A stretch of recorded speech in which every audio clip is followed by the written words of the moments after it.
started on the Spring 2025 webinar. Today, we will have 4 presentations. One will come to us from our partner institution, University of California, Riverside. The student head Patel, who's a doctoral student under the supervision of Dr.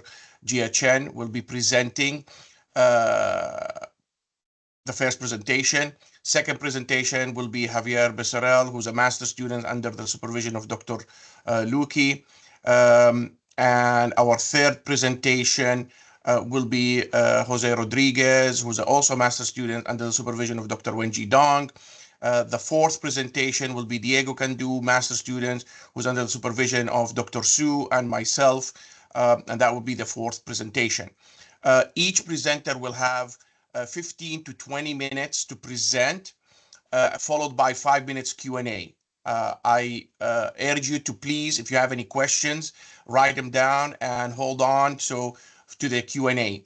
If for some reason we have a lot of questions and we exceed the 5 minutes, you can always reach out to the students after the presentation and ask them any questions you may have. I would like to keep us on time. And with that, let's go ahead and get our first presenter to share their screen and get us started.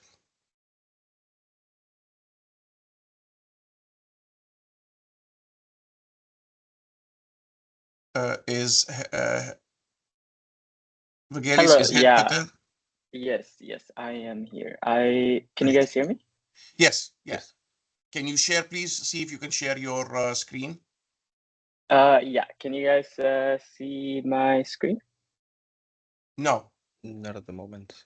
I made you a presenter. You should be okay. I think it's going. It says it's sharing. Let me try again.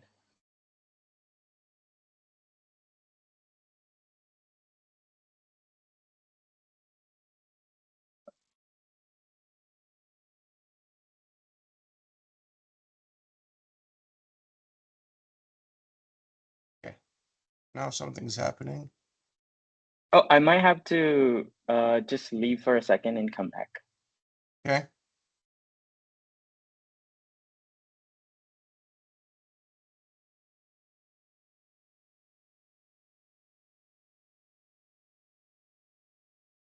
The other presenters, please have your PowerPoints open so that you can share them once your turn comes up.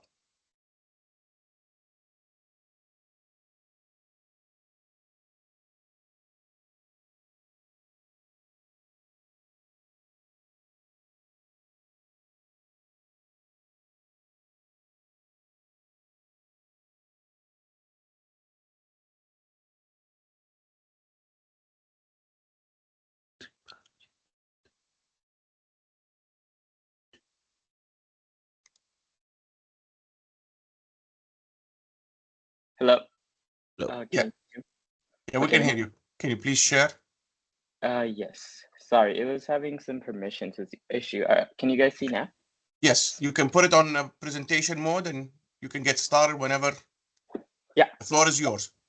Sounds good. Thank you so much. So hello, everybody. I'm Het. So today I'm presenting our work TRAWL, which is Tensor Reduced and Approximated Weights for Large Language Models. This work was done by Yiran, I, and the following authors. So this work mainly focuses on boosting LLM performance using tensor decomposition. And the motivation behind this work was that currently large language models or large language models like GPT and Llama have achieved remarkable success. I'm sure we all have used these for various downstream tasks, question answering, writing emails, or just fixing writings, essays, etc. However, they require significant computational resources. So, for example, training these models take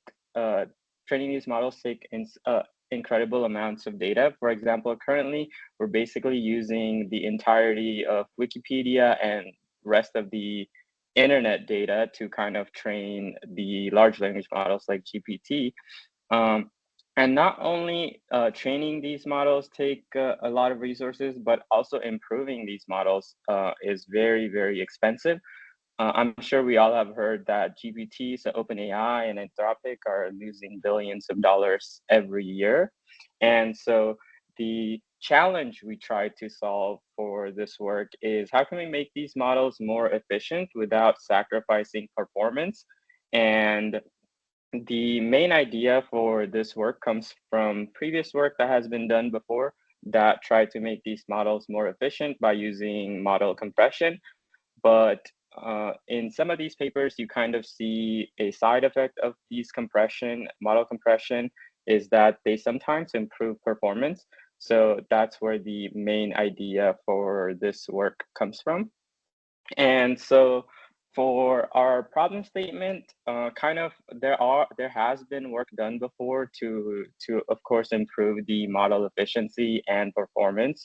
However, the current approaches mostly focus on single matrix decomposition or lower precision techniques. So in single matrix decomposition, for example, laser, which is a research work that our work builds off of, uses SVD on the individual weight matrices within the model to kind of improve the model performance and accuracy. There's also lower precision techniques like Caldera, which kind of tries to lower the floating point precision within the model to, of course, improve performance, as we don't have to do that many floating point operations.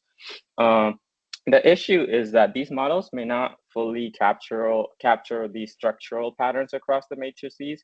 And so the question we try to answer is, can tensor decomposition be leveraged to apply to multiple weight matrices within these models to kind of improve performance even more compared to something like laser, which uses single matrices and SVD. So for TRAWL is basically a novel approach that applies tensor decomposition across multiple weight matrices. It captures both global and local structural patterns because we're not working at an individual weight matrix level, but instead combining multiple weight matrices within the model. We're trying to see if it can capture global and local structural patterns. So instead of just having one, can we go extend this pass to have maybe like multiple weights from different layers combined together and apply tensor decomposition on them to see if it can lead to better performance. And it turns out, yes, it does effectively denoise LLMs without requiring additional data, training, or fine-tuning. These three are the important parts. We can kind of increase LLM performance without having additional data, without having to train a new model, or without fine-tuning it on your specific data set. For our key contribution, basically we introduced TRAWL, which is a post-training approach using tensor decomposition. It does effectively reduce noise using the rank compression from tensor decomposition. We also did extensive experiments on 2 models and 3 data sets to kind of see how effective this is and if it can be extended to other data sets and models, or if it can be generalized to other data sets and models. And in our results, we basically saw up to 16% improvement over the baseline, which means that this is quite a big of a jump without having to hunt down additional data, without having to spend a bunch of compute time and money retraining these models. And if you would like to try these, try our technique on either your own models or the models that we've tried, all the code is available on GitHub at the link shown on the screen. So just to give, since we've been talking a lot about the tensor decomposition, just to give a little bit of a background on that, tensor is basically a multi-dimensional array. In this work specifically, we worked with 3D tensors. Of course, if you can also have 2D tensors, 1D tensor, and obviously 0-dimensional tensors. which would be kind of like an integer or a vector or an array or a 2D matrix, and of course the 3D tensor. And so what tensor decomposition tries to do is it tries to break the tensor into lower dimensional components. Similar to SVD, when we do SVD, we get the individual vector components, and when you multiply them out, you can get the original matrix back. This is basically a higher dimensional version of the SVD. So in this work specifically, we focused on two tensor decomposition methods, CP and Tucker. Of course, there are others. We only tested these two for now, but of course, there could be even higher gains using any of the other tensor decomposition methods like block term or tensor train. So in CP, basically, we represent a tensor as a sum of rank 1 components. And in Tucker, it's similar, but it'll be a core tensor and it'll be multiplied by factor matrices. I have a visualization to kind of help you see what CP decomposition does. So here we have a tensor, which is approximated by just multiplying out these rank 1 components and adding them together. Rank here is a hyperparameter. Unlike the SVD, we don't know the exact rank of a tensor compared to like a matrix. So you kind of have to try different rank values and see what gets you the closest approximation to the tensor. For example, if the inherent tensor rank was 100 and for your hyperparameter rank you picked 50, the approximation is not going to be as close as if you were to pick something like 99. But there's no way of knowing what the exact rank is, so it's kind of like a trial and error. Similarly, with Tucker, it's exactly the same, just the components you break the tensor into are another core tensor and the factor matrices, versus here we have these vectors, which multiplied will give you basically tensors of the same size, and then when you add them, you kind of get something closer to the original tensor. To give a brief overview, TRAWL kind of focuses on tensor denoising across multiple weight matrices. Because we're doing a tensor decomposition, we don't have just a matrix. This is different from existing methods like laser, specifically laser, which method is fairly similar to TRAWL. It's just focusing on one matrix at a time. And yeah, we explore various tensor formulations. That is one of the problems with this type of work, is how do you figure out how to form these tensors? We do have these weight matrices within the model, but what type of tensor should we form to decompose? And of course, how we stack these matrices to form a tensor is crucial for performance and getting those performance improvements. So for our proposed approaches to form these tensors, we kind of tested 3 different styles of forming these tensors. First one was 1 layer at a time.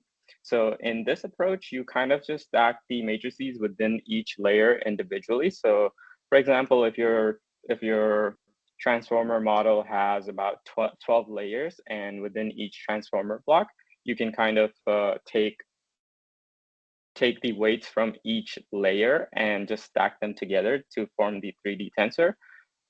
Another approach we tried was the across the entire model approach.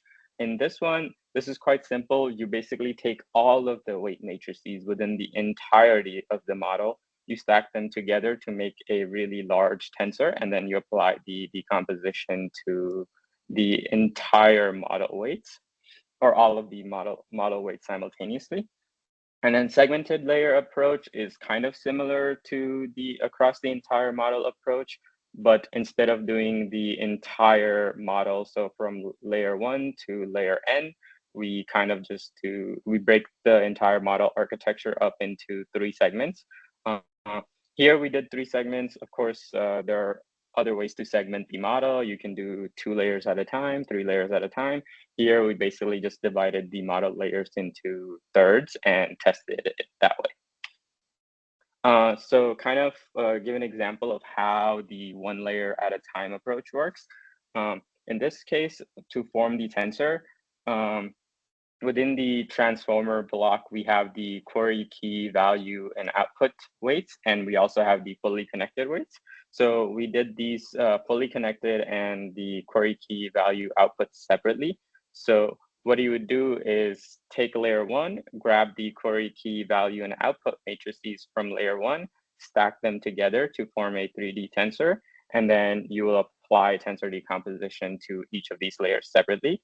And then for evaluation, you would basically apply this tensor decomposition to layer one.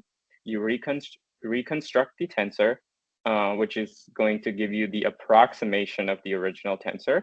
And then you replace these matrices back into the model. And then you check how does this affect the performance. So here's kind of like a visual example of how these tensors are formed. This is for fully connected part of the block. So for example, layer one, we can kind of stack in the fully connected in and fully connected out as shown here. And basically that gives you the 3D tensor, and then you'd apply the tensor decomposition to this. And then once we have the reconstructed weights, we kind of replace them back in and then go on as with the forward pass as you normally would.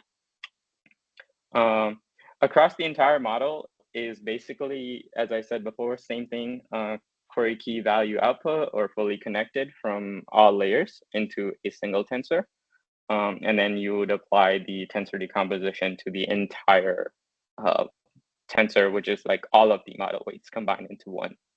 And this is to see if it can capture global interactions and see how each of these layers are related to each other. So here's basically a quick diagram of the giant tensor you would form from stacking all of the layers. So here it's the query key value and output matrices. So you basically stack the query matrix first, then the key right behind it, value right behind it, output right behind it. So that would form your layer one block.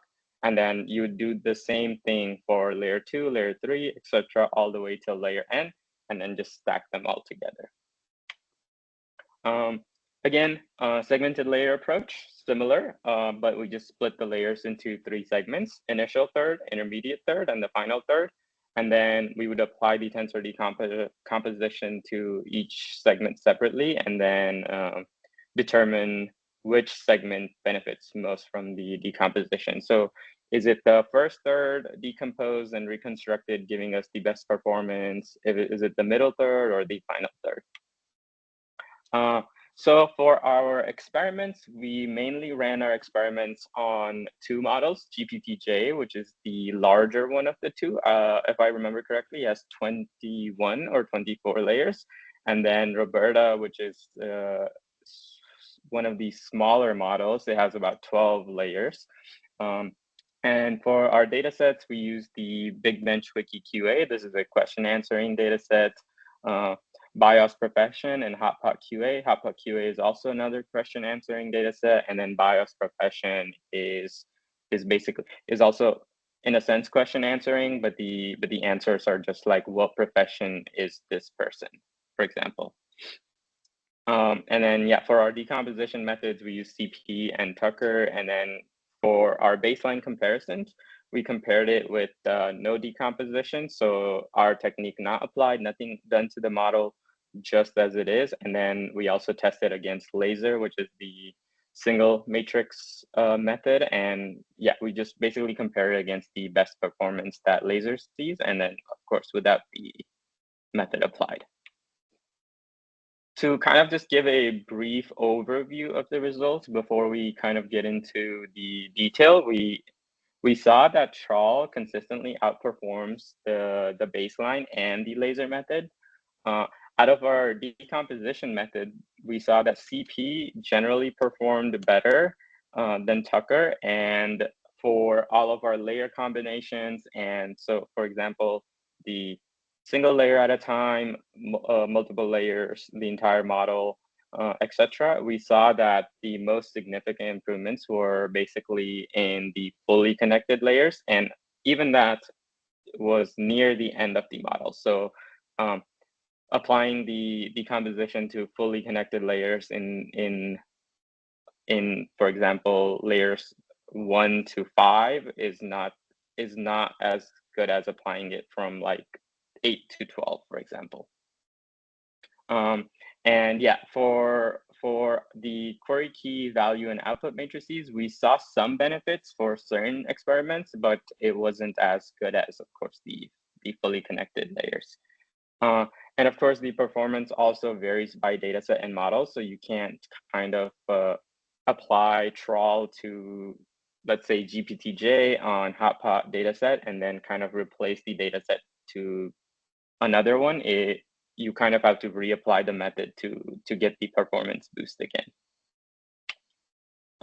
So yeah, to get a detailed overview of all of the results, here is a table kind of summarizing all of our experiments and all of the models we worked with. So for Big Bench, the Wikipedia question answering dataset, the baseline was 28%. So these are not fine-tuned. These are just off-the-shelf models that you can kind of just grab off of Hugging Face. Nothing done to them, and then you just applied the TRAWL methodology to them directly without fine-tuning them. So baseline for WikiQA, we saw 28%. Laser improves upon this by a little bit, and it can get up to 30%. And for our methodology using CP and Tucker, Tucker was not as good as TRAWL, or CP, but CP we were able to get the performance boosted up to 43.4%. The results are consistent across basically all of the data sets and all of the models. What we generally saw was when applying this methodology, out of all the options you can do, or out of all the options we tested, it turns out that if you use CP decomposition and even in that, if you apply it to just the final layer of the entire model, so if your model is 12 layers, apply CP decomposition to the fully connected of the 12th layer and test different ranks there. So 1 to 100, which is what we tested. It tends to be the best compared to all of the other options that you have for applying these decomposition. Similar thing with GPTJ, we were able to boost from 51% to 68. Laser was also able to boost it from 51 to 65. So yeah, all of the results are consistent. In summary, CP decomposition, fully connected layers, the last layer of the model. So for our key findings, as I said, yeah, one layer at a time consistently outperforms baseline and laser. Again, CP decomposition and fully connected layers shows the best results. And for out of the 3 data sets and the 2 models, we saw higher performance on GPTJ. So it is model and data set variable. So of course, for across the entire model, we did not see that much improvement. For example, when we did the across entire models, all of the fully connected weights, we actually saw quite a significant drop in performance down to 1.1%, which is worse than just random guessing. So it kind of degrades the model by a lot compared to the baseline of 36%. And of course, the highest performance we saw was fully connected layers and when we did the layer by layer. So it turns out combined decomposition likely introduces noise because as we have seen in previous work, each part of the model, this is different for every model, but it turns out the earlier, middle, later, etc., kind of are responsible for extracting different types of features within the model. So as you're doing the forward pass, the earlier layers are responsible for similar type of feature extraction, then the later parts of the model are responsible for different types of feature extraction. So kind of combining them all together to do these tensor decomposition doesn't yield as good of a result as kind of like taking one of these layers at a time. Segmented layers, this was kind of like an intermediate experiment. Basically, what we saw was we applied the methodology to 3 segments of the models, and this kind of confirmed that we need to go towards the later parts of the model, because in this, what we saw was that when we applied fully connected to the when we applied the methodology to the fully connected layers of the last third of the model, we got the best results versus applying it to the earlier layers of the model. Similarly, in this, we saw that query key value and output is showing kind of decline across most of these segments, and there was a part like middle third of the query key value output matrices was most effective, but again, the query key value and output matrices were not as effective as the fully connected layers. And yeah, so our results, kind of to summarize, suggest that when applying this methodology, it's kind of a good idea to focus on the final few layers of the model, and of course, focus on the fully connected layers to get the optimal improvements. Again, here's like a chart showing the final few layers and the performance improvements we saw from that. So this is for Roberta. Again, so this is a 12-layer model, so 0 to 11. You can see as we go like back into the layers, the performance goes lower and lower. This is the red. Red is the layer 8. But as we go layer 9, we're getting a little bit of a higher performance than layer 8. When we go 10, which is a little bit higher than layer 9, and then 11, just the final layer, is where we saw the highest performance at rank between 80 to 100. So maybe 92, if I remember correctly. Similarly, for GPTJ, it was exactly the same. 27th layer, oh, sorry, it wasn't 24, 28 layers, 0 to 27. So 28th layer is where we saw the highest performance gain. Of course, the rank kind of differs. For example, here we saw the best performance around rank 90 plus, and here we're seeing the best performance around low rank, so like around 10. So this is something you kind of have to test out on like a smaller subset of the data before you want to apply it to the entire model, but not necessarily, because we're only doing decomposition 1 layer at a time. It is expensive to compute, but since it's just 1 tensor, it's not as expensive as like doing the entire model and testing every rank every time. So yeah, if you can start concluding, please. Yes, thanks. Yeah, to conclude, basically, is TRAWL is effective for denoising LLMs using tensor decomposition. Again, layer by layer decomposition and selective layer stacking significantly improved performance.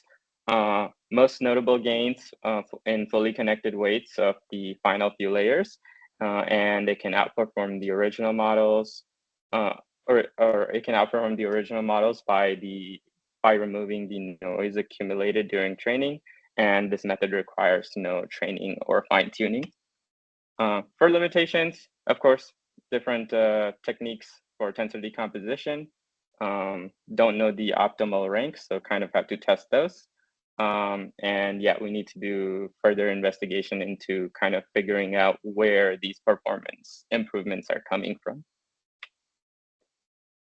Again, trying out different decompositions and figuring out a better way to find the rank that you should be decomposing at. Yeah, thank you.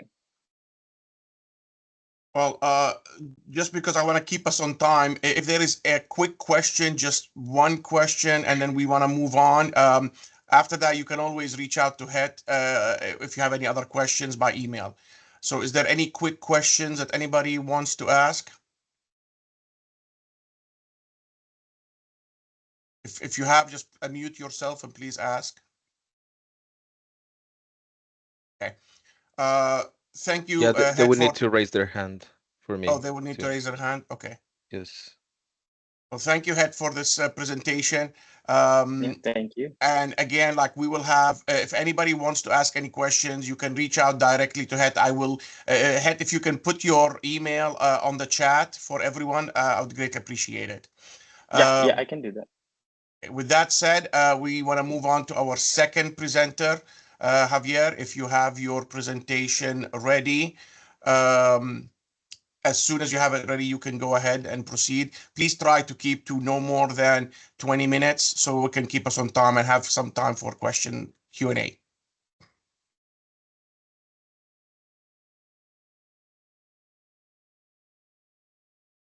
I believe you can see my screen, right? Yes. Yeah, we can see your screen. All right. So I'm Javier Becerril. I'm a graduate student at the University, the UTRGV. I'm in the Mars Robotics Lab working with my advisor, Dr. Lu, and I'm also working with Diego Gutierrez. He's an undergrad student there helping out with this project. And Dr. T, he's also one of my advisors for this project, and it's the Autonomous Heterogeneous UAV Swarms with Multi-Sensors for Pavement Crack Detection. So the motivation is that as infrastructure grows and as this structures age, there needs to be a scalable way to inspect their properties and see if there's any cracks or any damages that could potentially lead to greater errors in this structures. Traditional methods right now for inspection is very time consuming and can be limited in scope. So it could be done by hand or by manual labor, and this could be very slow and not efficient. And so UAV swarms offer a low cost and rapid scalable solution for the inspection of the structures. So our goal is to develop a cost-efficient quadcopter UAV swarms with multiple sensors. This could be with cameras or laser sensors that could detect the depth of these cracks and if they were to propagate. So initially we were modeling and prototyping our own drones. We wanted to make our own modular drones in the lab. And here are some designs that we made. This was a 3D CAD model, and it was a 3D printed model. The one on the left is the full drone, and the one on the right is just part of it. So these parts were individually tested and simulated within CAD to be able to know if they were if the stress applied to them by the forces of the drone flying were going to damage the drone. For example, here, this one there's an applied force of where the motor would be pulling on this motor holder, and it showed that it would not be exceeding the tensile strength of the PLA material, and that's how we verified if the drone model would be adequate or if the part would be adequate for the drone model. And in sections like this where it's red, we would apply a little bit more structure in order to keep it safe. So our initial two designs are here. The one on the left was the initial one, and then an upgraded version was the one on the right.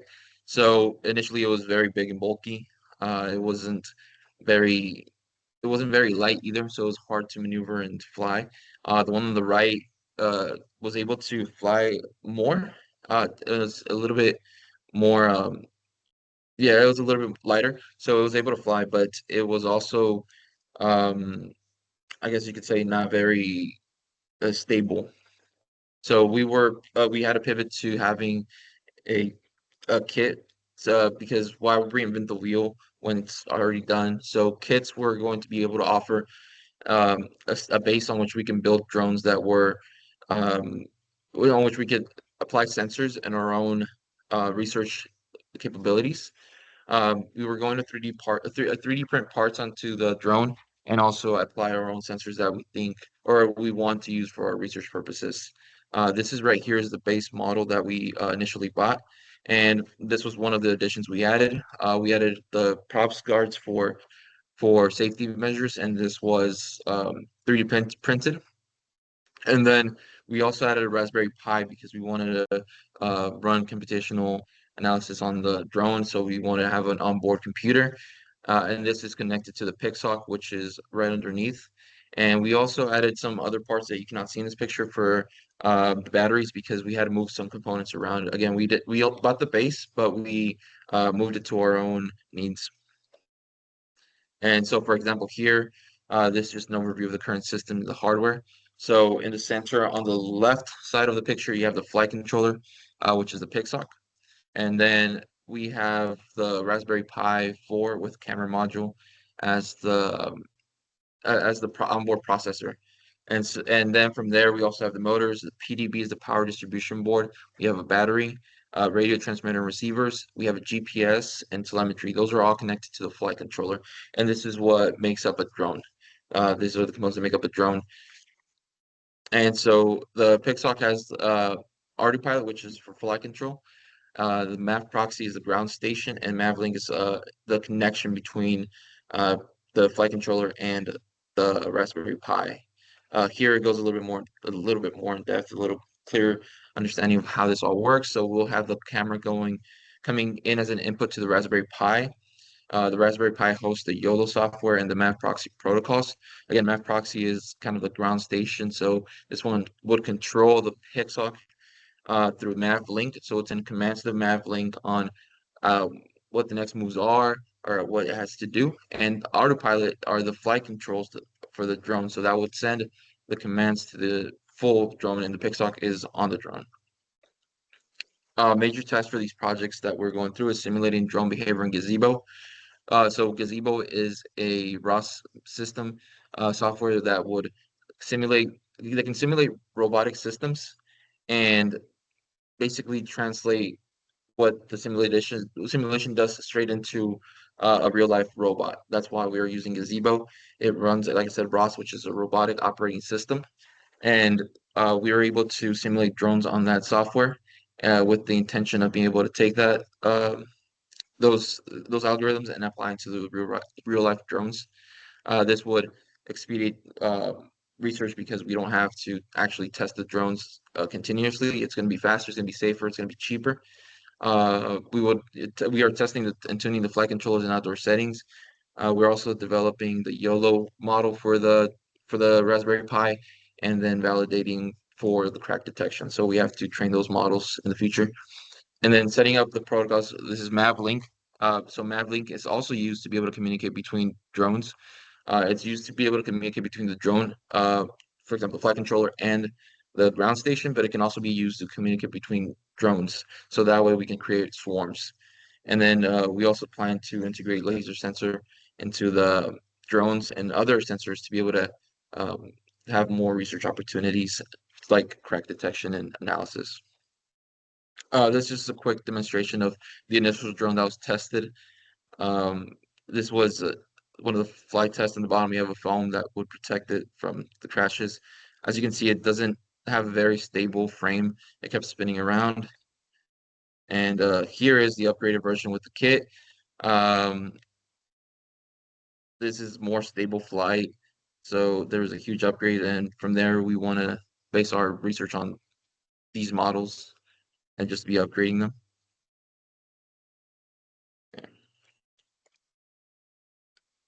Here we have a test. This was following waypoints. So the video is not that great because I wasn't able to hold the camera correctly. But here it's following waypoints at a park. So this drone is able to autonomously fly around. And then from there, it goes into landing mode.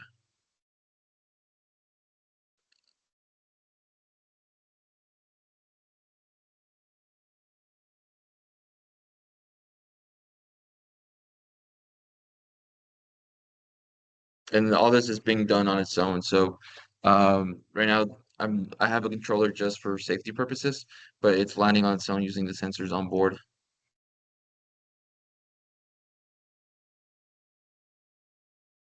And here's another example of waypoints. So right here on the right, you'll see the waypoints are set up kind of in a, I would say, pentagon form. That's because of the trees around it. It would be kind of a safety concern. It might run into something, but here it is able to fly. And something I didn't mention before is the reason we're going with kits instead of just buying an actual drone and flying those is because it offers the modularity. So we can add and take off any sensors that we want. If we were to buy a drone off the shelf, it would come pre-made and we cannot change anything on it. Usually, it's like a DJI, we wouldn't be able to put our own sensors on this. So being able to have our own drone that we can develop on allows us to have more research capabilities. We can really put anything we want on it and then move it around and scale it in any way that we want, as contrary to having to buy it off the shelf. And so there it flew and it landed. And this is the same, again, the same waypoints that we had here, except at different heights. So you can change that around. Um, Here it's using GPS to be able to track itself. But you can add different sensors like optical flow sensors that can track the ground and stabilize itself based on that. And through sensor fusion, you can use both of those sensors to be able to have very stable drone. You can also use the IMU on a inertial mass unit to be able to see how it moves around like an accelerometer and have more stable flights. Here again, it lands on its own.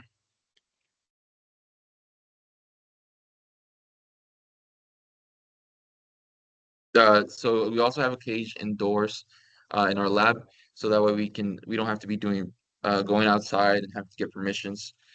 So right here, this one of the initial flights. We're using a crazy fly here, so we have a couple different drones, and the idea is that we want to be able to have different drones that we can apply our research on, so that way we don't have just one set that works. So in this case, we have this one flying around following waypoints as well inside our lab.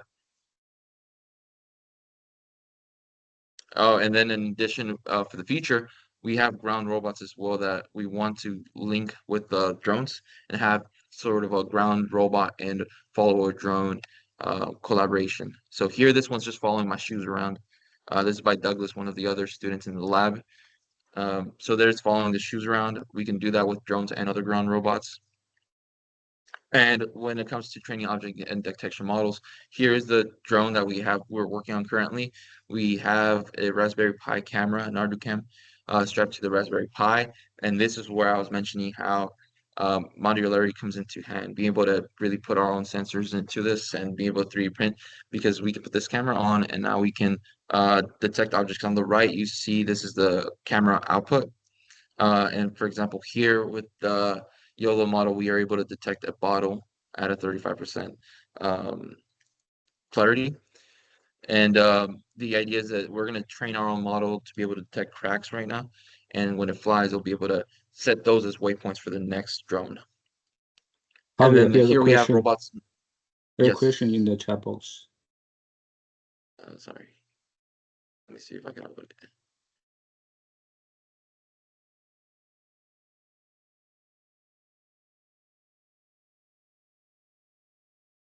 So for stable flight, yes, we can fly it close to the ground. I didn't provide a video here, sorry about that, but there is a drone that I flew about 5 centimeters from the ground.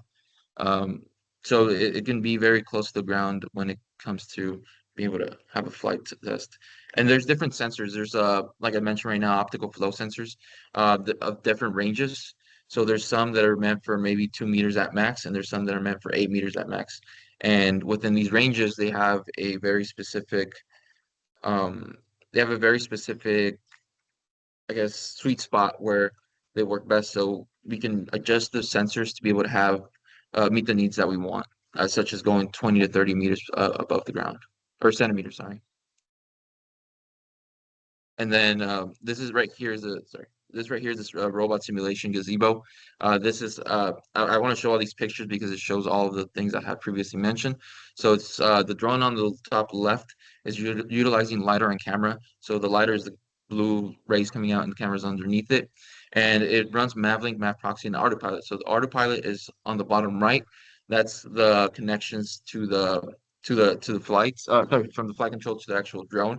And then on the console, the one that you see next to it that says console, that's map proxy. So that's running all the ground station commands. You can see anything that you can see all the details here, such as speed, acceleration, altitude, anything that you want to see on the drone. It's here. That's ground station, and then the Mav link is connecting both of those. It's running in the background. On the bottom left, you have the YOLO, so that's what it's seeing right now. As it's flying, it's seeing the car. This is where we will train the models. The idea is to be able to put QR codes right now on the simulations and have those be set as, for example, cracks. And so as it trains to follow these cracks or to set up paths to or waypoints for the next drones, we would then also train a model for the YOLO on the cracks and then merge those two and test it in real life. So yes, when it comes to the heterogeneous UAV swarms collaboration, we would have a leader-follower swarm. In this case, the leader A is surveying the pavement with a camera, and it is identifying potential cracks on the ground. And then through Mavlink, it would be sending commands and waypoints to the followers, BNCs, that would be able to come in and really analyze these cracks and deformations. And things that we have to consider when doing this is creating shortest path algorithms for the drones. So why would it follow a certain path, maybe like a circular path or a square path? Depending on how big the cracks are or how big the area is, it would have to divide itself into, or divide the path into how it would maneuver through those, and then task allocations as to what is the most important thing to analyze and what isn't. So right now we have developed modular hardware for the drones. We have been able to simulate testing for real world deployment. And the next steps will be to integrate laser sensors for data fusion, implement autonomy for the UAV swarms, and simulate these in Gazebo and Argos. Argos is another software, simulations platform, but simulate these in these environments so it's cheaper and faster, and then apply, just transfer them over to real world environments. And then conduct and evaluate optimization algorithms for the analysis of the cracks.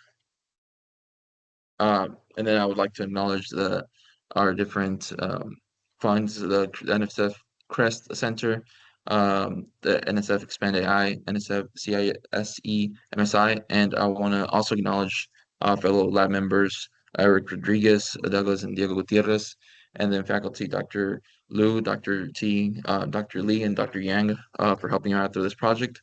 And Roger Pacina, he's the CEO of EV Vehicles, who also has given me some advice on how to design and make drones. Well, thank you very much, Javier, for this presentation. With that, we have time for questions. So please, if you can raise your hand, and Carlos will unmute you, and then you can ask any questions. I know this topic is something that several students in our center are working on different parts.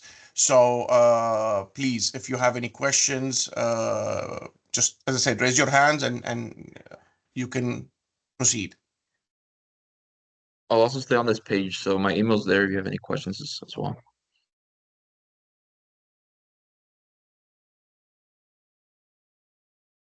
By the way, the raise hand is on the top, right next to React, if in case you're looking for it. All right.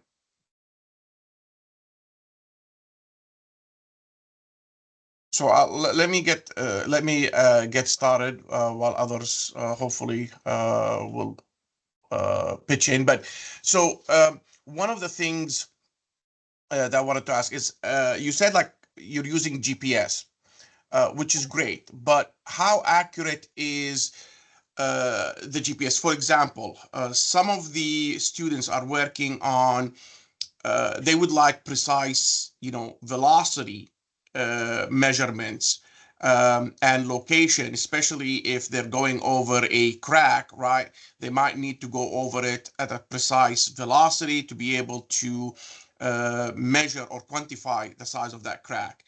And I know GPS sometimes, can be accurate within feet. I don't know how closer it can get, but how do you determine the speed, and how do you know that it is in fact maintaining the speed that you control it when you showed some of those videos? So there is sorry, I don't have the exact numbers right now, but there is settings on the ground control station that I was using for those videos that you can change the speed of it, and then through sensor fusion, you have other onboard on the Pixhawk onboard sensors that can detect the speed, like the accelerometer and the compass, and then you have the IMU, and you can also add more sensors depending on the needs that you may need that you may have, such as the optical flow sensors. So that is a sensor that kind of takes pictures of the ground, and then the kind of it compares two pictures to see how much it shifts. So that helps with stability, but also with speed. If it's shifting too fast, it'll know to slow down. GPS, same thing. Especially with upgraded versions of GPS, you'd be able to uh, know if it's again moving too fast, and the IMU, the accelerometer, that would be the main one, and But then you what's can your combine accuracy those. on the speed? What's like, for example, is it plus minus, 1 meter per second? Is it plus minus, half a mile per second? Is it closer than that? Is it plus minus, 1 millimeter per second? I mean, do you know what is the accuracy of the speed that you are able to determine? Sorry, I don't have that one off the top of my head right now, Okay. but I can get Well, back to you on I the would like to, accuracy. yeah, that is something that Yes, I'm sure many of the students would like to know. I know yes. Mekitar has a question. He has raised hand. Carlos, if you can unmute him. Uh, You should be able to unmute. yes, hello. Thank you for a very good presentation. I have a question about the wind speed. So as you are flying the drones, the wind might affect some conditions probably, and there might be windy weather. So how is that affecting the flight of the drones? Yes, it does affect the flight of the drone. In the videos, there's one where it was a pretty windy day and I kept shifting. Again, that's with the different sensors that we apply to it, it can have a more stable flight. With GPS alone, I know it doesn't take live feed, so it takes every few milliseconds. So the shift might affect it and then it would have to come back. But with the other sensors, it could have a more stable flight. So yes, it affects the drone.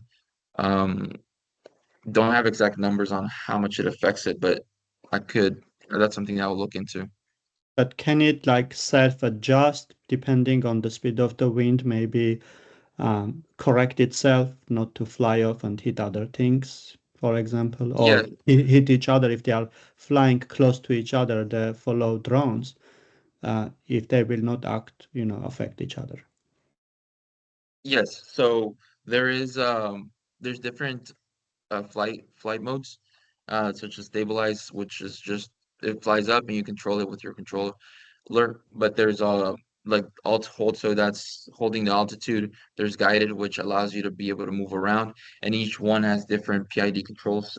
So it has a self-stabilizing mode where again it um it looks at the position it is currently and then which one it was previously, and depending on which mode you're in, it has to update itself. So moving either left or right or moving back to its position.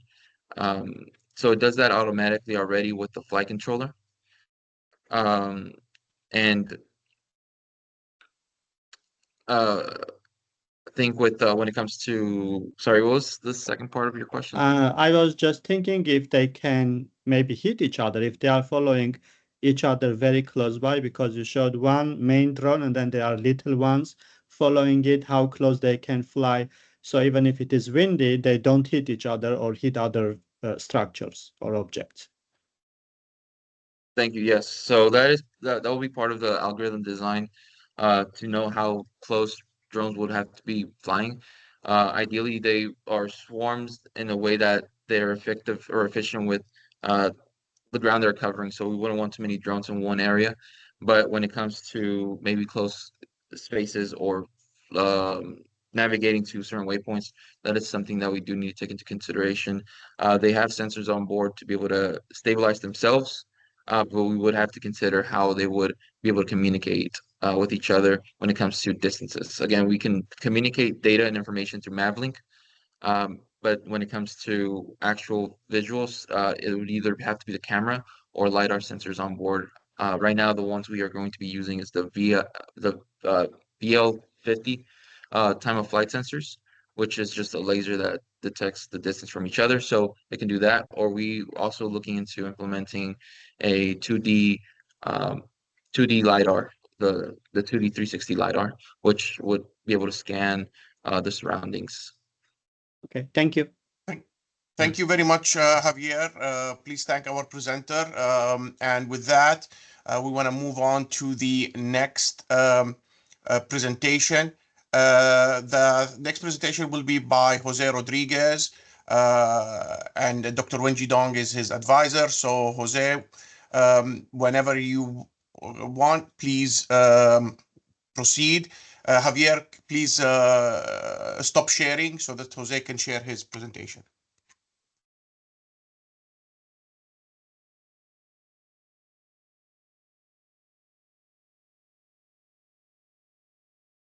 Hello, everyone. Can you see my screen? Yes. Can you go? Yeah, go ahead and start the presentation. Uh, Yeah, it's at the bottom. That exactly that where you are. Yep, there we go. yeah, it's not letting me. Okay, there we go. All right. Okay, so hello, everyone. I'm Jose Rodriguez, and I'll be going over my project, Just a neural minute, network. Jose. Just a minute, Jose. Is there a reason, Carlos, why it's only showing it this? I mean, it's small. Unless like you have to switch your. Do you have two screens, Jose? Yes. Okay, let me. Yeah, switch Yes. presenter with. If you go to the top, you can swap. Like that? There you go. Okay. Okay, yeah. Go Thank ahead. you. Thank you for that. Okay, so I'll be going over my project, neural network aided drone estimation in GPS denied environments. So this is work that I'm doing with the NSF CREST MECIS Center, but with my advisor, Dr. Wenjie. So this is an overview of what I'll be going over. So I'll be introducing the problem I'm trying to address, and then a discrete physics-based model, which I reference throughout my project, the data preprocessing for the neural network that I will be working on, and the neural network architectures, the results, and finally the conclusion and future work.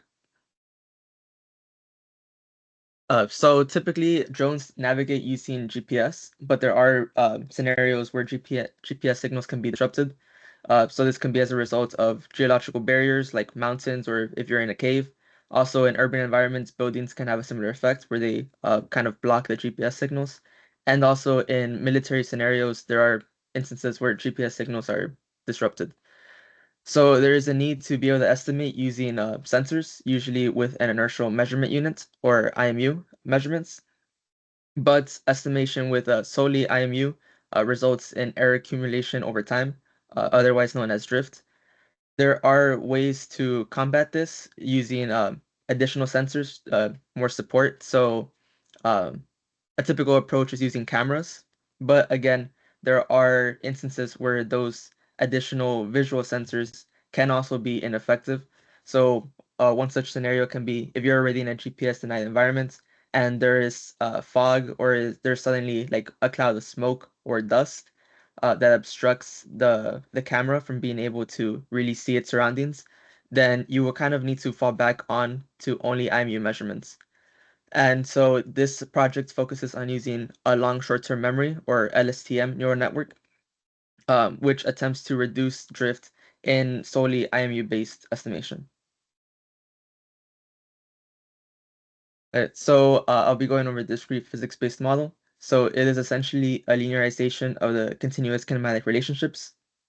So on the right-hand side, you can see that the state that I am referring to is the position, the velocity, and the Euler angles. The Euler angles are just a representation of the orientation of the drone. And so I use their first derivative as well as a time step in equations 1, 2, and 3 to update the state over time. And then the following equations are just to relate the angular velocity and the specific force vector, which is measured by the IMU, to be able to update the state at each time step. So the discrete physics-based model, I'll be using it for comparison with a neural network since it is a bit of a simple traditional method to estimate your position. and I will be using it to see if the neural network is how it compares to traditional methods. And I'll also attempt to fuse the benefits of this discrete model and a neural network architecture. So for neural networks, it is very important how you pre-process the data that you'll be feeding it. So the data set that I chose is the MITR data set. It was an open source data set that contains hours of simulated flight data. This appealed to me because, well, since it's simulated, you know the truth measurements exactly, and it still had many sensors, simulated sensors to choose from, each with a simulated noise and bias to mimic how it would be in a real world environment. So assuming that you have all your measurements values contained within an I matrix, where D is how many measurements you have and M is the number of time steps, I then subdivided into an X input. And so I subdivided all the measurements into N time intervals, which each contain T time steps. So what I mean by this is just I created several intervals of time, and so all those measurements within that interval are contained within it. And so this helps me give the neural network a chunk of time rather than a measurement like every time step. So it goes through a neural network less times and it reduces computation cost while not really affecting performance all that much. Okay, so similarly, I formatted the desired output to also be one output per time interval, and each output vector contains h values, so it's just how many values you want to be outputted. And I also formatted it in a way that it would facilitate standardization. For standardization, I use the mean and standard deviation of the x and y matrices during training, and during testing, the input is standardized before going through the neural network with the same mean and standard deviation from training, and the output is then destandardized to kind of get back to your original formatting. So I tried several different data formats. What I mean by this is I varied what information is contained within the inputs and the outputs. So this first approach uses only IMU measurements as the input. So you can see for the X matrix, these values have a bar over them. I use that to depict that they're measured values. And for the outputs, the values have a hat over them, so they're truth measurements. So as I mentioned before, I formatted the output so that it's easier to standardize. And so what I mean is that I use the change in position and attitude, or like the orientation, during the time interval rather than the total position or attitude at that moment. Since if you have a really long flight and you're going really fast, like a high velocity, your position could grow to maybe within like 1,000 meters. But if you have like a slower flight, maybe you can stay within 100. So that would make it harder to standardize the input and the output for every single flight. But the amount of change that you can have during a time interval should be mostly the same. I mean, your drone can only fly so fast. So I use the change so that way it is more uniform between trajectories. So one potential issue of the previous data pair is that there is no information of the initial velocity. So as you know, if you take an integral, right, you usually have that c constant that you need to worry about, and that would be the initial velocity for that case when you're integrating the acceleration measurements. So I tried to tackle that here with the IMU and velocity data pair. So you can see in the X inputs, now there's an extra value for velocity. And so the first velocity value is a truth measurement, and the rest have a tilde, which I use to depict that they're predictions. So these predictions are from the discrete physics-based model. And for the outputs, I also added the velocity portion of it, so that way the model knows that it needs to take the velocity into account. So here I don't show the desired output anymore. but just know that it is the exact same as the previous one that has the velocity included. Just I didn't want to keep repeating it over and over. So the next data pair is the imune discrete velocity. So previously I used the truth velocity for the first time step, but during actual real implementation, you wouldn't really have access to truth data. And so the neural network might get confused from having a really reliable first truth velocity and then later on not having that available to it. So here I used only predictions from the discrete physics-based model. So you can see all of them have the tilde now. And so hopefully this makes the neural network learn how to combat the drift within these measurements and not get too used to having really reliable measurements for the first time step. So the next data pair, the IMU velocity and trig attitude, it focuses more on trying to help the neural network with its poor attitude estimation capabilities. So I noticed that it wasn't really effective at estimating the orientation of the drone, but the discrete model actually does do pretty well. So I added extra inputs, which is just the cosine and sine of all of these Euler angles. So hopefully the the neural network is able to take into account the attitude more effectively. The last data pair is the rotated IMU and velocity. So this is a bit similar to the previous data pair in that I'm trying to help the neural network kind of take into account the orientation of the drone. But instead of overwhelming it with all these trig values, I am instead just rotating the specific force vector into the inertial frame, which is more directly related to updating the estimation prediction. So this is a bit of the training algorithm. So you can see that the discrete model has access to the initial velocity and the IMU measurements. And then a combination of all these inputs are fed into the X input and it's formatted. And then before going in through the neural network, it should be standardized. And then the output should be unstandardized and compared to the desired output to train the neural network. During testing, you don't have access to that truth data. So the alternative would be to use your prediction as the inputs. But this is where I was mentioning that you could have issues since you go from having really reliable truth inputs to then having predictions to replace it. And so the neural network might get confused in those scenarios. So before I go into the architecture, I'll talk a little bit about what long short-term memory is. So LSTM is a type of recurrent neural network, or RNN. So you have a hidden state, and so you use the input to kind of extract features from it, and then it is fed forward into like the next cell. And so you use a combination of your hidden state and your input to then have your output. For a long short-term memory cell, it differs in that you also have like a memory state, which is the C that you see in the top. And so this comes with incorporations of a forget gate, an input gate, and an output gate.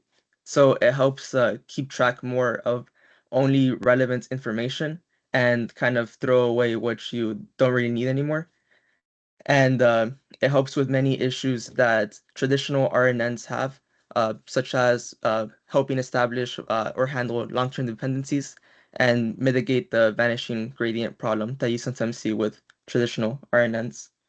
I also chose the long short-term memory as opposed to other neural network architectures, just that it reminded me of how like a drone controller typically is, in that it is kind of more like iterative, in that your previous output is the input like again, and you kind of cycle through updating the state.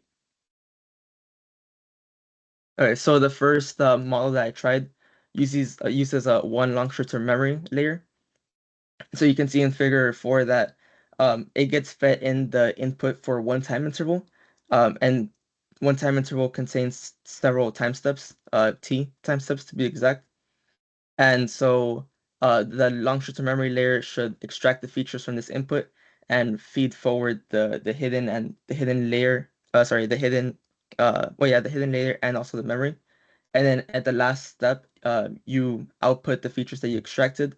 It goes through a fully connected layer, and then you get to the desired output. So I will be using the fully connected block throughout these models, and they refer to the exact same structure. Just after training, they will vary in the weights contained within them. One drawback of the previous model is that you only have a long short-term memory layer between time steps in a time interval, but you don't have one that transfers features between time intervals. So here I add an extra long short-term memory layer to help with that. So what is shown in the black box in figure 5 is the exact same from model 1, even in weights. But now there's an extra layer that allows for feature extractions between time intervals. And then again, you go through fully connected and lastly to your desired output. The main drawback of this model is that it's more computationally expensive because you now have 2 long short-term memory layers. And also, what is shown in the black box, it was already pre-trained with Model 1. So it could be possible that you didn't really learn to extract the correct features to be like compatible with this Model 2. So to tackle those potential issues with the previous models, Model 3 first flattens the inputs and then only uses one long short-term memory layer. So just using one layer again reduces the computation. And flattening the input before means that you still have all the original information, just now in a flattened format. And then again, you go through the fully connected and lastly to your desired output. The main potential issue of this method is that the flattening might mean that the neural network doesn't really understand the sequential relationships of the time step data anymore. So each neural network model was trained and tested with each data pair that I mentioned for a total of 15 possible combinations. And the hyperparameters were, I used the Adam optimization algorithm, 150 epochs, the mean squared error loss function, and apart from that, I just kept the default hyperparameters of the Python TensorFlow Keras library. And as I mentioned, the fully connected layers were the same for all the instances where I depicted it in the figures. So it consists of 3 layers with identical structure. The only thing that would vary would be the input size depending on the model. And the weights also varied after training. And so table 4 kind of shows a bit of the structure of these fully connected layers.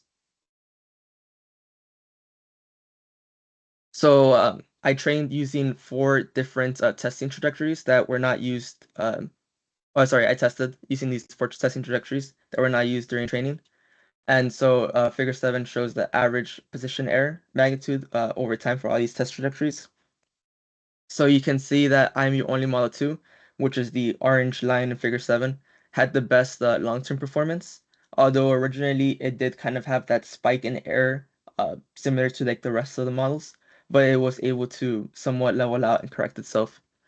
The IMU and discrete velocity models are those models that kind of seem like they had like exponential growth. They had really low initial error, but the error grew exponentially afterwards. I will be referring to them just as IMU and discrete velocity models, just together since they all kind of had very similar performance. The other models, they didn't really perform poorly necessarily, but not exceptionally well either. So I would mainly be focusing on IMU only model 2 and the IMU discrete velocity models. So in figure 8, you can see that the IMU only model 2 in portion C of the figure very closely resembles the ground truth measurements. But in figure 9, when the trajectory is more oscillatory, the IMU only model 2 did struggle a lot more and did not perform nearly as well. On the other hand, the IMU discrete velocity models in figure 9, they were able to capture that oscillatory motion. But in figure 8, you can see that it did not perform nearly as well, likely because of the discrete physics model, which very heavily impacts the inputs. experience exponential error growth in the Y. So conclusion and future work, the IMU only and Model 2 performed the best long term, despite not having any initial velocity data, and that's likely the reason why it also had that spike in error along with the rest of the models, just that it doesn't have any initial velocity information, and so it might be originally confused before being able to learn and kind of level out the error growth. And so it would be interesting to see the performance if maybe all trajectories had identical initial velocity, so it could learn it more as a constant. Or there could also be further work in trying to give it that initial information without really affecting the architecture, since it does seem that it worked pretty well. For the IM discrete velocity models, they performed the best short term, but they experience exponential error growth over time. And so it would be interesting to see if maybe a saturation limit implemented in discrete physics-based model, if a saturation limit can help limit the growth to be more linear rather than exponential, maybe it could be enough so that way the model can kind of recover after those error growths. And this is the reference for the data set that I mentioned. That concludes my presentation, and I'll be open to questions now. Thank you very much, Jose, for this presentation. With that, the floor is open for questions. Please just raise your hand, and then we'll unmute you and you can ask your question. I encourage, students, please ask questions. The whole point of the webinar is for you to engage in discussions and learn from your fellow students.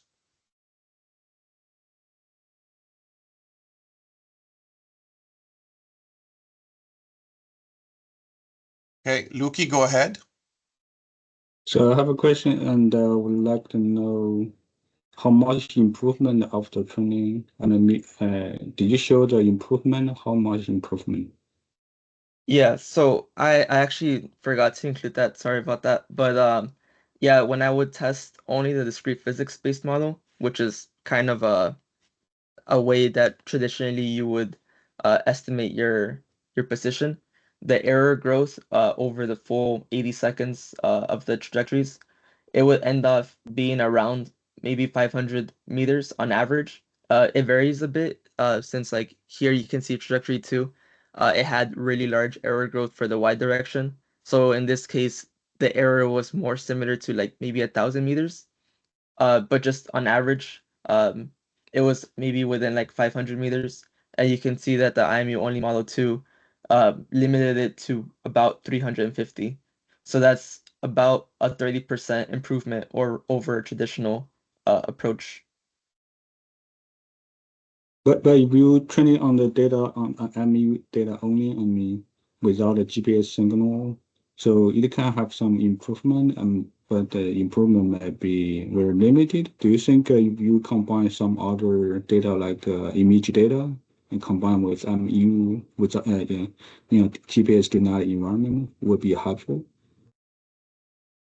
So definitely, I think always incorporating more sensors could give you better results.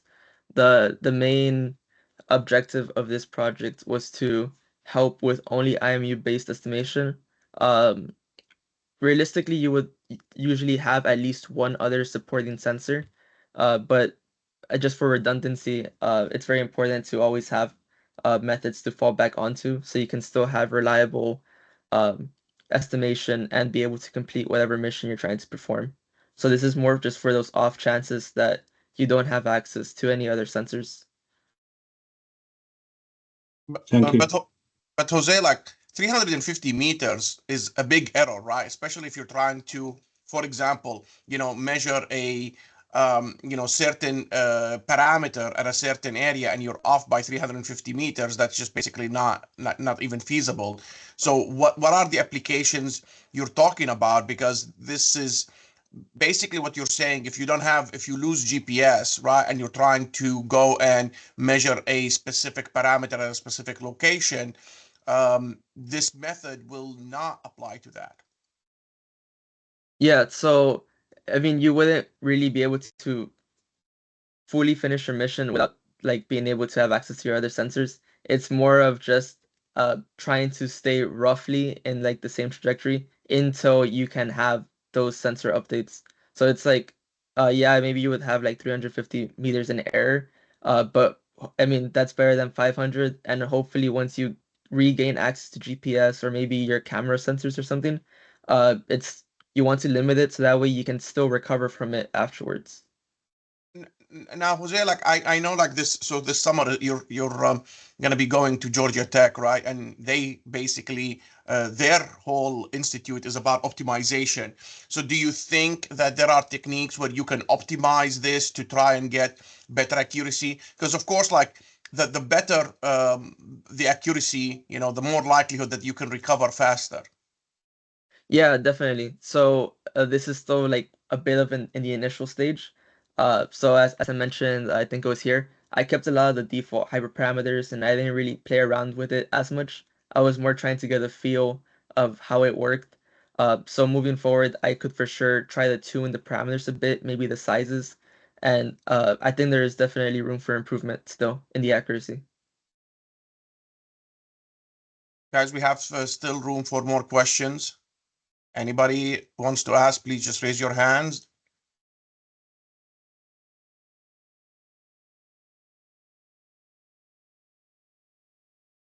Okay. So you're either not paying attention or you don't have any questions, and Jose did a wonderful job. Okay, so with that, we'd like to thank Jose for his presentation. And again, Jose, just, you know, this work is preliminary, and we're hoping that he's going to build on it. He's going to be going this summer 2 months to Georgia Tech and working with a group there for optimization. So hopefully when he comes back, he will have you know, some improved results.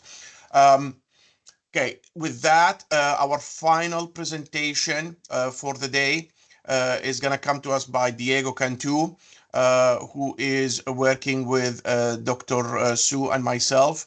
And his topic is feature extraction from vibration data, specifically speed. So with that,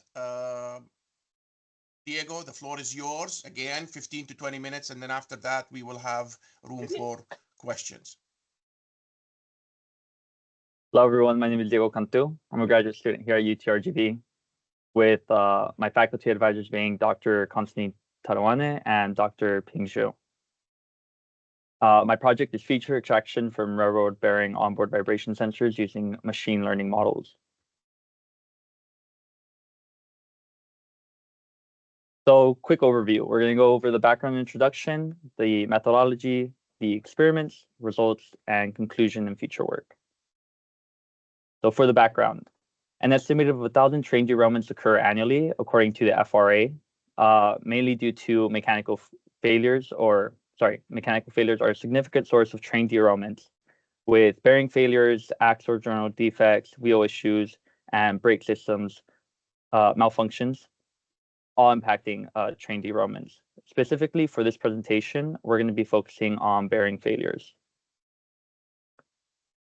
So what makes a train travel? We have the wheel set, of course, and the bearings. The wheel set includes the wheel tread and the wheel flange, where the wheel tread makes contact with the track, and the wheel flange prevents it from deviating from the track. And then the railroad bearing will go in the wheel bore, with there being several class types of bearings, as shown as figure 3, with all having different load capacities. Generally, though, all these bearings have a similar assembly, containing an outer ring, an inner ring, the rollers, a cage, the seals for the lubricant, and of course the lubricant. The seals kind of prevent the lubricants from escaping and also prevent contamination. So the current monitoring methods that we have in industry are wayside detectors. So like hotbox detectors that measure the temperature of the bearings to make sure that the bearings are not overheating. We also have track acoustic detection systems, which monitor the sounds that are being emitted from the bearings to make sure that there's no internal damage. We also have the wheel impact load detectors that measure the impact force of each wheel on the rail. And now the limitations of these current monitoring methods is that we have intermittent monitoring. So the faults can develop in between monitoring stations, and we're not monitoring constantly what might be happening to these bearings. Late detection of faults is also a very big thing. So if these defects develop in between tracks, it could be at a near failure state when it gets to the monitoring method. And by the time that we get to the stop to monitor or to check the bearing, it might be already too late and might have already derailed. And finally, we have the false positives or negatives that may cause unnecessary stoppages, costing money as well, and we lose time as well. One thing to note, though, is that there are approximately 10,000 hot box detectors in the United States, and less we have 60 track acoustic detection systems in the United States. So it's very limited whenever we're actually monitoring these bearings. So the current monitoring methods that we're doing is onboard condition monitoring. So the University Transportation Center for Railway System, otherwise known as UTCRS, developed an onboard vibration monitoring system where we use an accelerometer, which is a very effective method for early detection for defective bearings. So the UTCRS developed a 3-stage level analysis for bearing health assessment. Level 2 specifically requires speed and the fundamental frequencies listed beside as inputs to detect the defect type. So you might be asking, why are we not using global positioning system? And there's a lot of issues with that, some of it being connectivity issues with whenever the train is running, we might lose signal or Wi-Fi, not allowing us to get the speed data. And apart from that, we might also have delay in the speed data. So we're not actually getting the speed data instantaneously, which kind of leads me to my project, where we will be extracting speed and the fundamental frequencies from the bearings using machine learning models and signal processing. So for the methodology, we have, this is my feature extraction pipeline, which we first initialize the parameter grid, which are the FFT sizes and the cutoff frequencies. And we will put it into a for loop where we will, for each FFT size and cutoff frequency, we will process it in the data and signal processing clustering block, which I will go into later down the road. And we will output the fundamental defect frequency. Then we will do reverse calculation to extract the speed. And then we will compute the mean absolute error and the mean squared error to compare the extracted speed versus the actual speed. And depending on the scoring, we will, if it's a bad score, we will feed it back into the system and apply a hunting range for more accurate results. And once we get a desired score, then we can output it as the speed and the detected defect frequencies. So now for our data signal processing clustering block. We first start off with the data processing, where we process the accelerometer voltage data and convert it into Gs using the sensitivity of the accelerometer.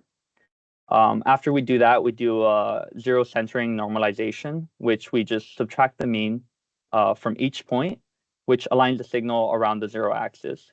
And this gives us cleaner frequency spectrums. Next, we have the signal processing technique, which we use a fast Fourier transform to convert the time domain data to the frequency domain, and also allows us to analyze the dominating signals in the frequency domain. We also use denoising techniques such as low pass filter and band pass filter. Low pass filter smoothens out a signal by removing the high frequency components, which may be perceived as noise. And the band pass filter filters out signals that don't lie within a specified range. So we have a low cutoff and a high cutoff, where the low frequencies might be representing noise and the high frequencies might also be representing noise. We also have others, such as wavelet, but I will go into that a little bit later down the road. And the figures beside it represent the time domain data and the frequency data, which the frequency data right now is not filtered as of yet. So this is a comparison between the raw signal or the normalized signal and the bandpass filtered signal.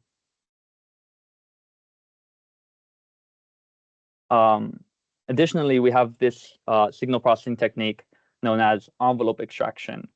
And we have two envelope extractions, which are Hilbert and Tiger. But in envelope extraction, what it does, it smooths out curves and it outlines the amplitude variations over time. And this is very important because it reveals modulations caused by repeated impacts, which may represent defect frequencies. So the first envelope extraction that we have is the Hilbert transform, which is a linear transform that is applied in the frequency domain. And it retrieves the analytical signal and is transformed back into the time domain using an inverse f of t. And in order to get the envelope, we take the absolute of the Hilbert transform to retrieve the envelope. For the Tiger-Keeger energy operator, or TKEO, it is a nonlinear operator applied in the time domain, and it estimates the instantaneous energy bursts that also reflect the modulated frequency behavior, such as bearing defects. And in order to get our envelope, we take the square root of the absolute value of the TKEO. So here's a comparison of our, first of all, filtered signal. So this is after we apply the bandpass. And you might be thinking like the blue signal is just in a negative axis, but it's actually also in the positive axis. It's just being overlapped by the Hilbert and the TKEO.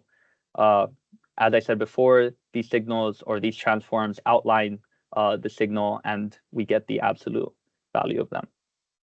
And then to the right of that, we have the frequency spectrum of the envelopes, which look a lot cleaner than the original FFT of the raw signal.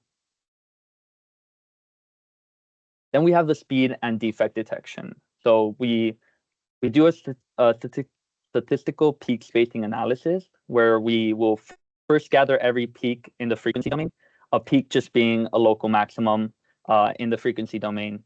And we also set our threshold for the peaks, which the minimum peak height is going to be 2% of the maximum amplitude of the signal. After this, we will compute a pairwise peak analysis. So we're going to compute all the possible peak spacings in the frequency spectrum. And then it's also just important to note that the peaks may deviate from the actual frequency due to slippage of the components. Now, it's very important that we apply a threshold because of the slippage, also known as the hunting range. And we initialize this to be 5% of the frequency. And then we calibrate that later down the road based on the estimated speed, as I showed you guys in the pipeline. And the mode of all possible peak spacings is a possible candidate that represents the defect frequency, which I will go deeper into because we use k-means machine learning algorithm to extract this. So the k-means algorithm, it partitions the data sets into a k number of distinct clusters and minimizes the distance between these data points and the mean of their assigned cluster. So we might have cluster 1 that has 60 instances of 50 hertz, and then we might have cluster 2 that has 32 instances of 140 hertz. And what k-means algorithm does, it focuses more on the statistically dense group and extracts the centroid of that cluster and marks it as the fundamental defect frequency. And you might be thinking, why are we getting the peak spacings? They represent the harmonics of these defects. After that, we will do a reverse calculation using the fundamental frequency equations to find the speed. So for the experiment, I'm not going to go into the laboratory setup too much because that doesn't deal with my experiment.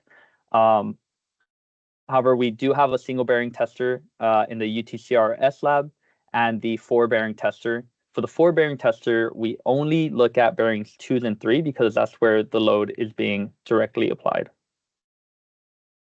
Next, we have the instrumentation. where we use an 100G uniaxial MEMS accelerometer and our data acquisition system with 2 modules.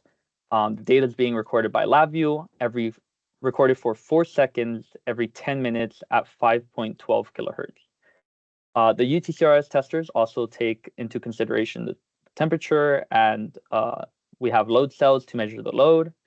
And we also have the motor power, which will give us the actual speed at which the bearing is running at. So for our experimentation, we define a parameter grid for the low pass filter and the band pass filter, just to mainly see which of these is performing better. And we focus more on the NFFT size and the cutoff frequency for the low pass filter, and then for the band pass filter, we do the NFFT size and the low cutoff and the high cutoff. And it's important to note that all the correct predictions are within a 5% tolerance of the actual defect frequency. Now for our results, we first start off with the Hobart versus TEO detection probability because we want to compare those 2 envelope extraction methods. And we apply them both with the low pass filter and the band pass filter. And this measurement is kind of showing us how many times or the percentage of how many times we might be correct. So here we're getting 50% of the time, 43% of the time, 61% of the time, 22. And we're doing it at different speeds, 25 miles per hour, 53 miles per hour, 66, and 85. Then after that, we compare them with the low pass best and the band pass best and see how accurate we can get. And we get 69%, 55%, 61%. It's also very important to note that freight trains may never run at 85 miles per hour. So although our accuracy is not the best for 85 miles per hour, almost no freight train will run at 85 miles per hour. Usually it's between 25 and 66 miles per hour. So all the results represent the probability of the algorithm extracting the value correct within a 5% tolerance. And because we gather data every 10 minutes, we have 144 chances of detecting the defect frequency correct. We have 144 chances of detecting defect frequency in 1 day. So the detection probability. So our probability of detecting a defect frequency correct in 1 day is very, very high. So for example, we have 3 instances, 25 miles per hour, 53 miles per hour, and 66 miles per hour. The probability of us not detecting, and this is like the worst score, is around 45%. But if we were to do that for around half an hour, we get around 91% probability of us detecting it correct in half an hour. Now for our conclusion and future work, right now we're going ongoing development of advanced denoising strategies such as wavelet, which breaks down the signal into wavelet coefficients using the discrete wavelet transform. And what the wavelet does is that it filters out the coefficients that represent the noise. So these lower coefficients represent the noise, and we filter them out. We still have yet to fine-tune the k-means parameters, which might even give us better scores. And we still have yet to apply the feedback loop where we use that estimated speed to apply the hunting range. So depending on the output speed, we will use a different hunting range in 3 different cases. These are my references. Any questions? For your presentation. With that, the floor is open. And since we have now we caught up on time, we can start with any questions for Diego. But then if somebody remember the question that we need to ask Jose or Javier, I see them, they're still here, so we can also ask them. But for now, let's just focus on the presentation at hand. Any questions for Diego? Please raise your hand and you can go ahead and ask.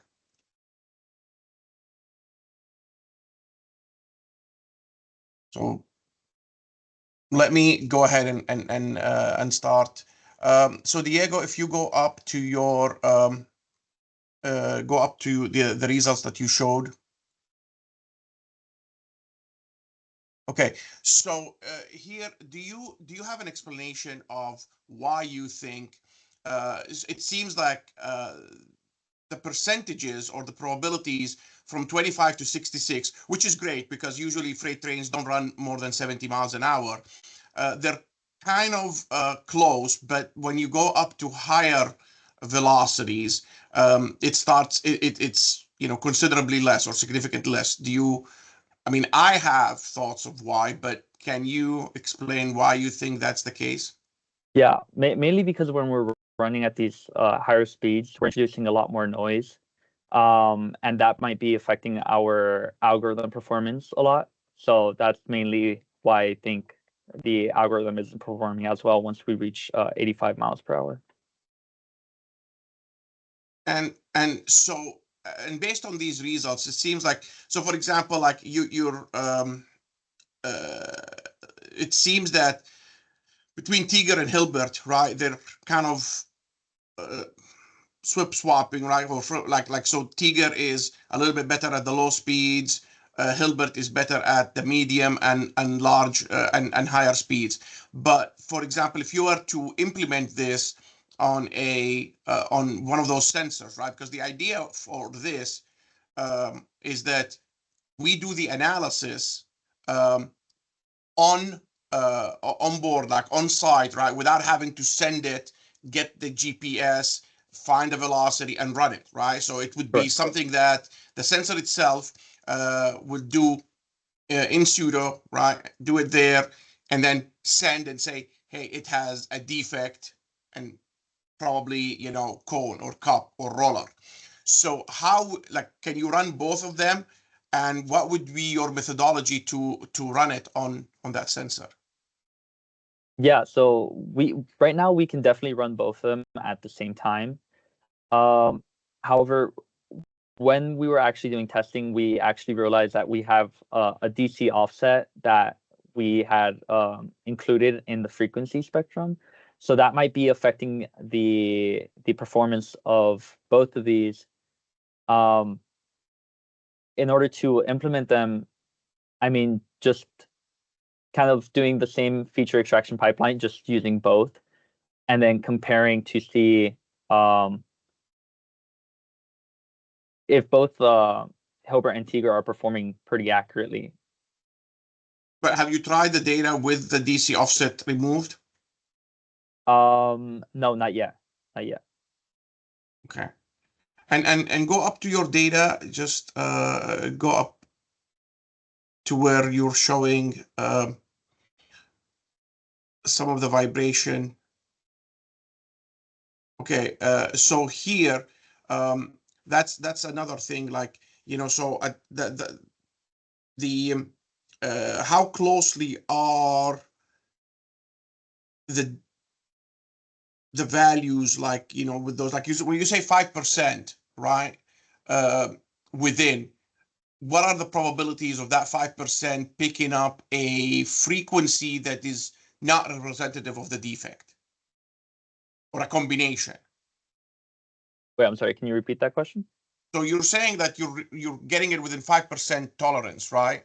Yes. But what does that mean when you're talking about 5% tolerance? So because we have, like, using the testers, we have the speed already given to us, and we also know the defect frequencies of that speed using the defect equations. So for example, if we have our known defect to be at 49 hertz, we have either plus or minus 5% of that. So our predictions lie within that 5% tolerance, if that makes sense. Yeah, but I mean, that 5%, like at the beginning, it might be a small number, but then by the time you get to, let's say, 1,000 hertz, it might be it's a much bigger. Well, yeah, we're keeping that 5% of the original first frequency.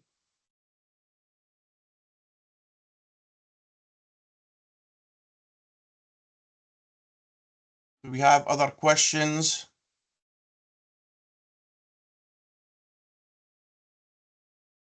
Come on, students. Somebody has to ask something.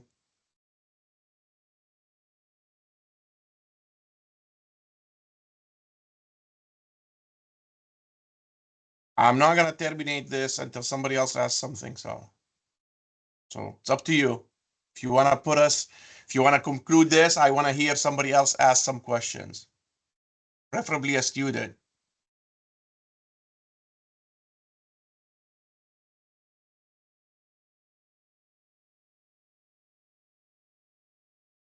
Either they like you, Diego, and they don't want to ask you any questions, or I don't know. No, they definitely don't like me. Okay.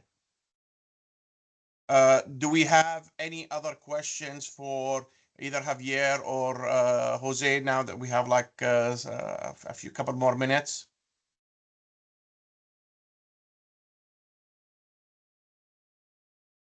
Okay. Okay, so since there are no questions, I want to thank all our speakers today. The presentations were really informative, clean, and crisp. The information presented was nicely presented. With that, I want to thank everyone for attending and paying attention to this. We will have this webinar posted in our website in case you want to go back and go over the presentations. And if you have any questions, please do not hesitate to reach out to any of the students that presented. If you cannot find their contact info, please just email me and I will be more than happy to connect you with the students, and you can ask your questions separately. With that, I would like to end the Spring 2025 webinar for this semester. Thank you all for attending and have a wonderful afternoon. Thank you for your time and consideration. Thank you for listening to me.